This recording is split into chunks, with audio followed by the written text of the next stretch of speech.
Hi, இன்றைக்கி என்ன வீடியோன்னு பார்த்தீங்கன்னா, நம்மளோட கஸ்டமர் ஒருத்தவங்க கால் பண்ணியிருந்தாங்க. என்னோட சாம்சங் இன்வெர்ட்டர் மாடல் ஃப்ரிட்ஜு ஓவராக ஐஸ் கட்டுன்னு சொல்லிட்டு நாங்கள் கத்தி வச்சு குத்திட்டோம், அதனால் கேஸ் போயிடுச்சுன்னு சொல்லியிருந்தாங்க. நம்ம போய் பார்த்து அதில் ஃப்ரீசரை நம்ம 3-4 இடத்துல பஞ்ச் பண்ணியிருந்தாங்க. இந்த மாதிரி எதுக்கு பஞ்ச் பண்ணுறான்னு பார்த்தீங்கன்னா, இது நமக்கு மட்டும் இல்லை, எல்லா கஸ்டமருமே கொஞ்சம் வாட்ச் பண்ணிங்கன்னா எல்லாத்துக்குமே யூஸ்ஃபுல்லாக இருக்கும். இந்த மாதிரி நம்மளுக்கு உள்ள காயில் ஃபுல்லாக பெண்டாக போகிறது ஃபுல்லாமே தான் கேஸ் நம்மளுக்கு ரொட்டேஷன் ஆகும்.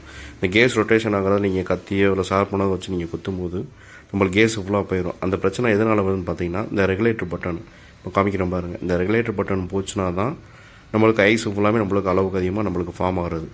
இந்த பட்டன் நீங்கள் மாற்றுறப்போ நம்மளுக்கு ஐஸை ஃபுல்லாக நம்மளுக்கு கண்ட்ரோல் பண்ணிக்கலாம். இதை நீங்கள் மாற்றாமல் இருக்கும்போது உங்களுக்கு செலவு இப்போ அதிகமாகவே வச்சிடும். இது இன்வெர்ட்டர் மாடல்னால நம்மளுக்கு பிசி போர்டு எல்லாத்தையும் டோட்டலாக கழட்டிட்டு நார்மல் மாடலாக கன்வெர்ட் பண்ணுறோம். பிசி போர்டை எடுத்துகிட்டு புது கம்ப்ரஸர் கார்ட்ரேஜை நம்ம உட்கார வச்சுட்டு வயரிங் ஒர்க்கு ஃபுல்லாமே நம்ம பார்க்குறோம். வயரிங் ஒர்க் முடிச்சதுக்கப்புறமா அவுட்டர் கண்டென்சர் எடுக்கிறோம். அவுட்டர் கண்டென்சர் எடுத்துகிட்டு இன்னர் கையில் நம்ம இன்னர்லேயே வெல்டு வைக்கிறோம்.